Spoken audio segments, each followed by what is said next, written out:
Welcome, this is Shakti Kavala, and I'm an online astrologer, and I'm an evolutionary astrologer. So in evolutionary astrology, we look at the personal birth chart of a person from the perspective of karma, from the soul perspective. So my perspective also with the forecast, like I'm doing today for you, is to just give you an idea about the potential, what is available in the whole range of possibilities from the low end to the high end. So my intention with these forecasts is to kind of prepare you for the coming week or whatever time frame I'm talking about. Hi Sheila, good to see you.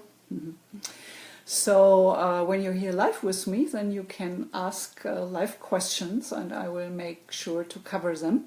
But also if you join later, I will come back and monitor your questions and comments. So please leave me your likes and comments so I know there's somebody out there and I'm not just talking into empty space. That's really important for me. So anyway, the coming week is dominated by the event of Valentine's Day. So you might think, well, that's not really an astrological event, which you would be right with.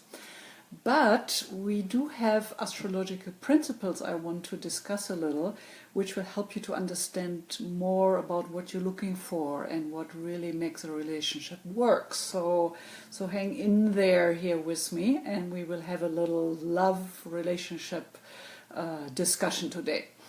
Also, the other highlight of the week is that on the 18th, the Sun is stepping into the next sign, which is the last sign of one circle of growth and evolution, the sign of Pisces.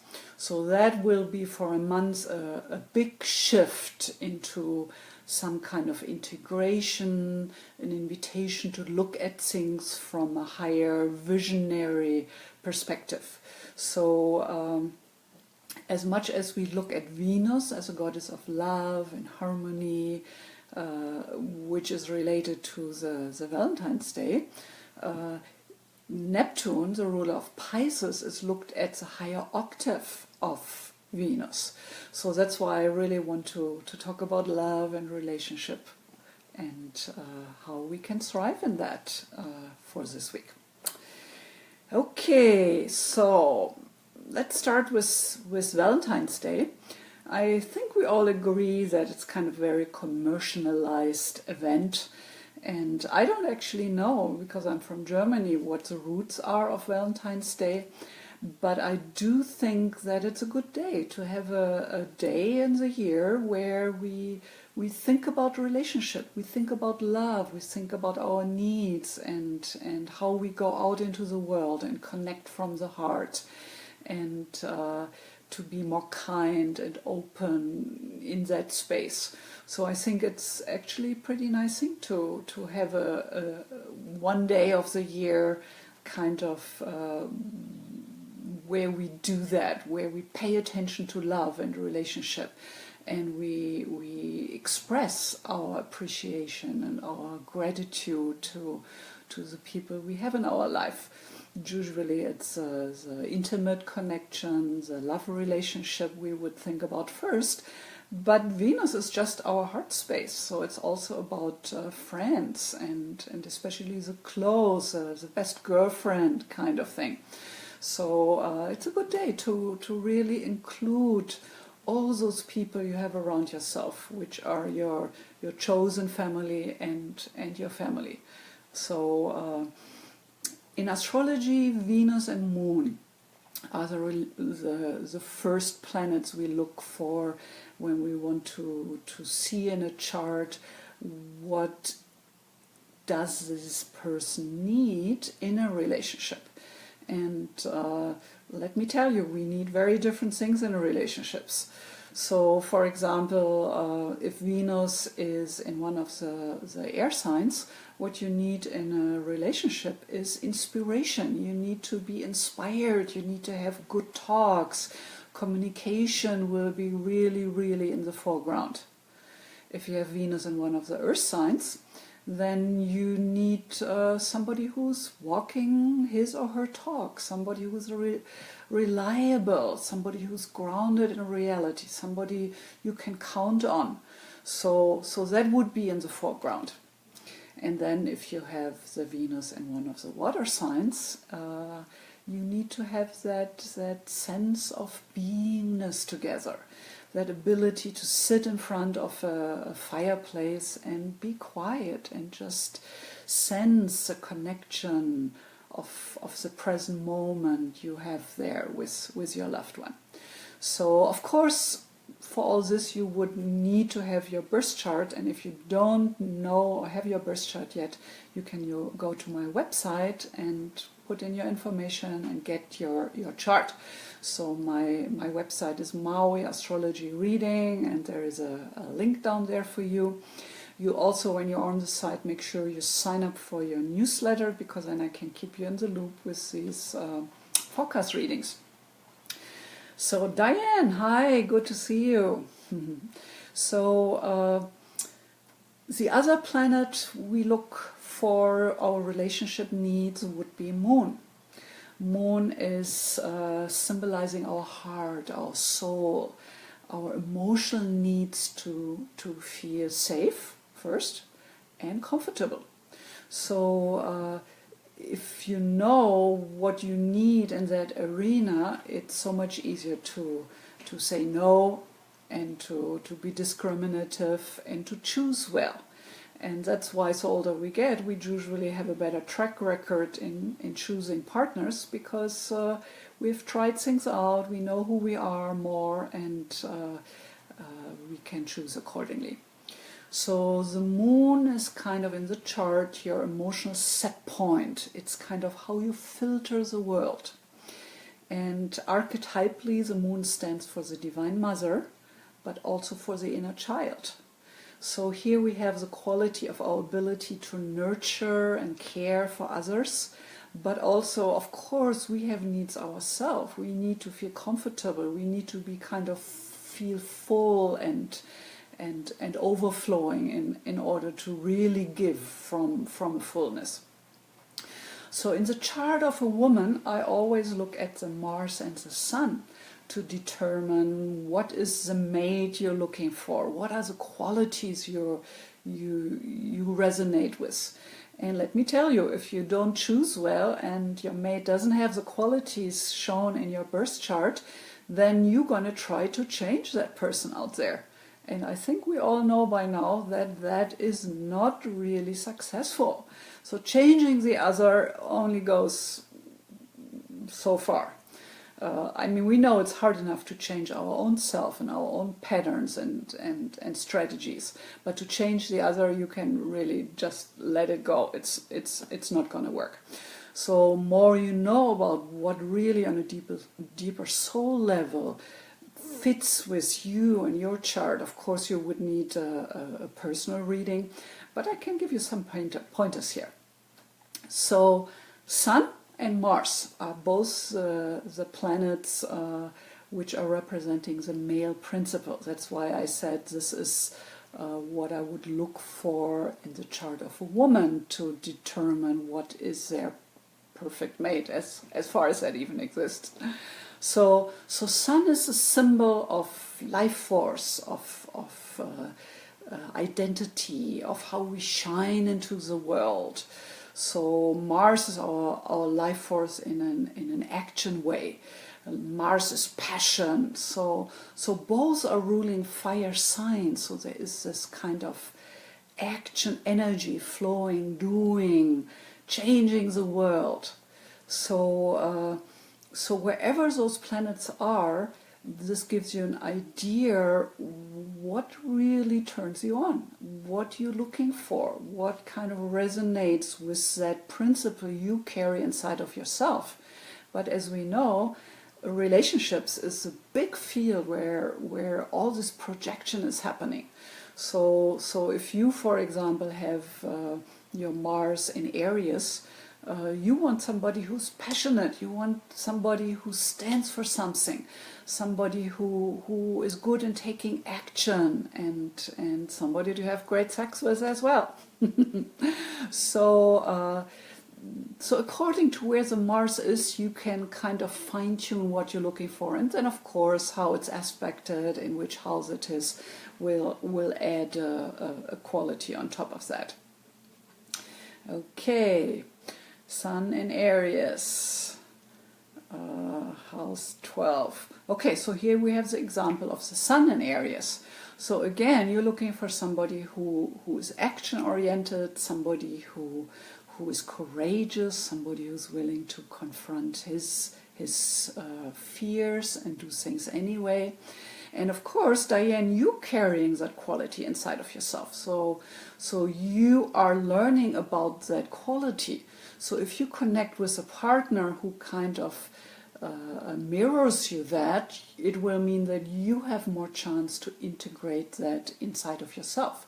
So that's kind of the neat thing with relationships. They always mirror us back something we haven't been aware of or haven't been as deeply integrated as it could be.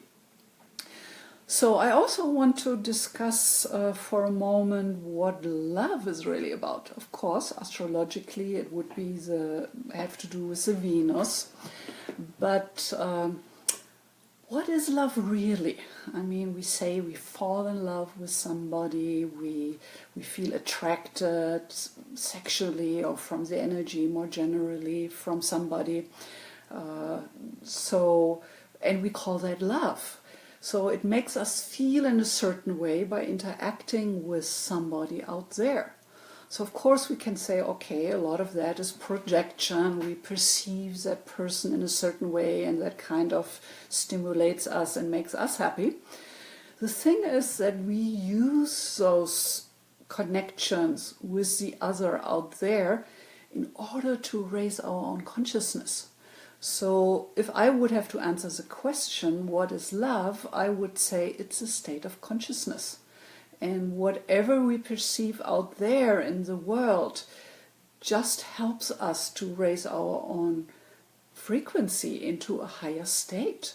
So that's why we can experience the highest states of ecstasy and love and expansion and exaltation when we meditate. When we learn how to go down into the ocean. Remember, I'm always talking about the wave in the ocean. You are a wave in the ocean. And the problem and the trouble is that most of us, we are all identified with the top of the wave, which is 5 to 10%, as Carl Jung tells us. But the ocean consciousness, and that's what I want to discuss from different angles today, is down there. So by definition, the wave is part of the ocean, is the ocean. So love is when we are not just only identified with the top of the wave, but there's an opening all the way into the ocean consciousness, which connects us with the field of oneness and all the others out there. So that's the goal, to ultimately really lift out of those separations of just using 5 to 10% of our consciousness. So this is why when the Sun this week steps into Pisces, it kind of opens up a big channel for all of us into the ocean consciousness and the promise and the gift which is available with that. So on one hand, it can really make us feel happy and connected, and we are often really in severe pain and suffering if we don't feel connected, if we just isolated up here in the 5 to 10% of the top of the wave. This is where our identification is, our story, our pain, our suffering. So with the Sun going into Pisces, we are invited this month to take more time for a practice, for some kind of meditation. And I'm very well aware that a lot of us, we have trouble with meditating, because the moment we sit down, our Western mind is so wired and so geared up and so running on high voltage that it's really hard for us to just sit and meditate. So for us it's even more important to find something what works. So one way to do that is to move the body first. So the Kundalini meditation is a good way to first shake your body and then sit and then lay down. Or my favorite way is to use gemstones. So I just lay down and put gemstones on my chakras. That's a very fast way to really shift and bring in a totally balanced state into our different bodies, physical, emotional, and mental body. So one other aspect I wanted to discuss in connection with this is that most of us in an intimate relationship, we do expect our partner to make us happy. And I'm sure we all have part of that in us. But the question is, if it's true that love and consciousness, or love is a state of consciousness, if that holds true, then you can take more responsibility and action in how to create certain circumstances where you feel lifted, where you feel more in your heart, where you are able to open and be more intimately connected. So I would say don't expect your partner to be happy. I mean, it's nice if he or she does something and you like it and you feel happy, but ultimately it's really up to you to take action, to choose well, to make sure that you are balanced in your own heart. I mean, what a concept. Mm-hmm. So one of the action items for this week I would suggest is that you create your vision list, which goes very well with the sun in Pisces, and I'm going to do an extra video about the Piscean qualities. But for now I just want to give you an action you can do easily, and I want you to sit down with your journal and write down what is truly most important for you in your relationship. So before I met my husband, I'm with 21 years now. In April we're going to be married 21 years. Oh my God, I never thought I would be able to do that. Before that I had a track record of 2.5 to 3 years. But I learned a lot through all those different relationships. So what I have been done for many years in my life, as long as I can remember, when the relationship was ending, I sat down with my journal and I created my vision list. And out of the experience I had just before, I was very clear what I didn't want, and I got clearer of what I do want. So before I met my husband, what I put on my list was I want somebody who is spiritually on the same level. That was really important to me, because up to that point I was always with men. I opened kind of a spiritual perspective and worldview, and in the beginning I was on the pedestal, and then of course if you put somebody on the pedestal you have to get them down, so that was always a painful process. And so on the top of my list, so what you do, you write all those points down and then you grade them. So what ended up on the top of my list was I need a partner who is spiritually on my eye level. That was the most important, not the eye color or how he looked like or whatever might be somewhere down there, but that was really my most important thing.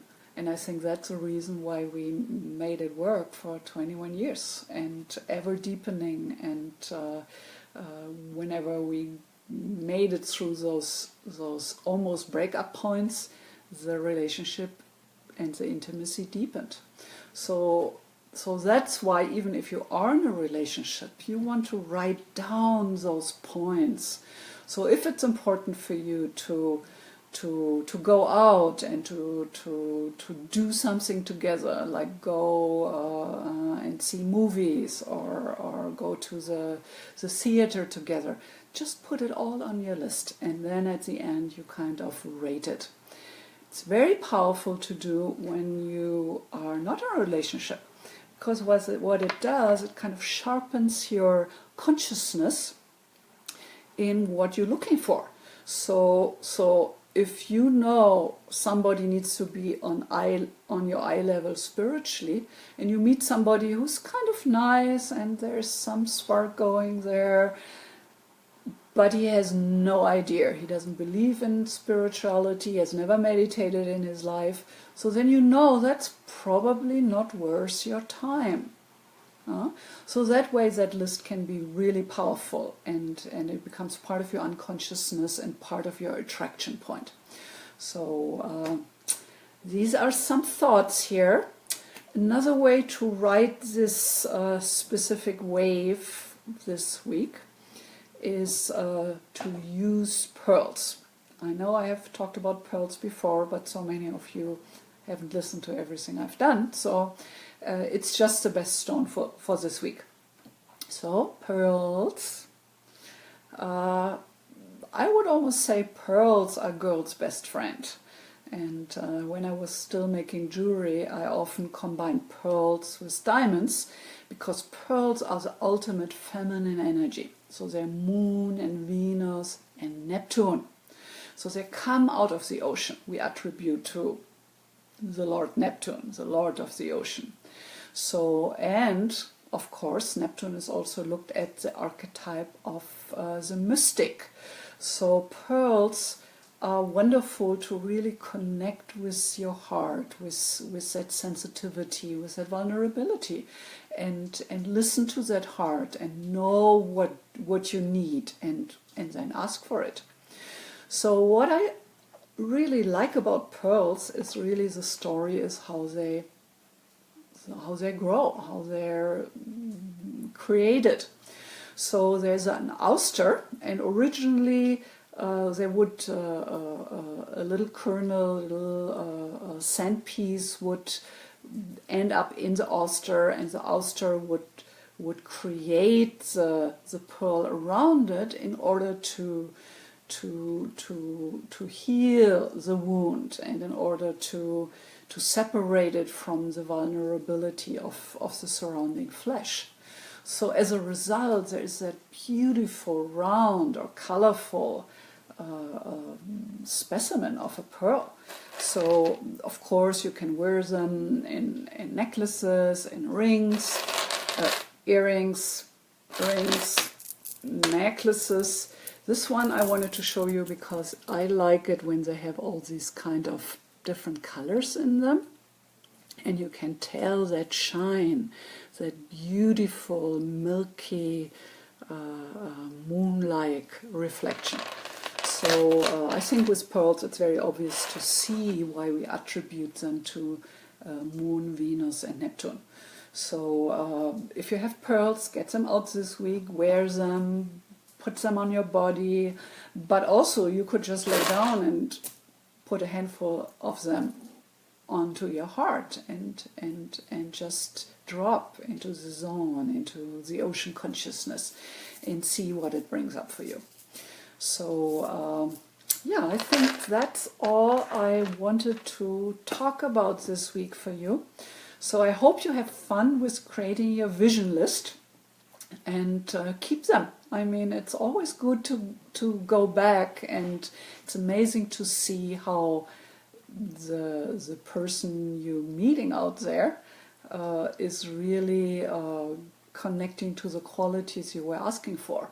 It also works in relationships. If there's a quality you are looking for in your partner, just by you being aware of what you need and then asking for it, will go a long way towards the realization and manifestation in your life.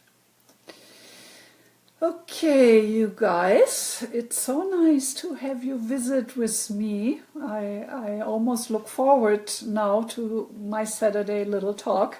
Yeah, it's still a little exciting and it takes some preparation work, but when I'm at it, I'm really enjoying it. So thank you, Pat, for your heart. So I just all wish you a wonderful week with a very expanded consciousness, and really take charge of your own happiness, and do your list and ask for for what you're yearning, because if you don't, there's no chance you will ever find it. Okay, all the best to you. Namaste, or aloha as we say here in Maui, which is really beautiful. It means I share the breath of life with you. So we all do share the breath of life with each other, and we are all part of the ocean, our individual wave. So that's a good perspective to hold. All the best. See you soon.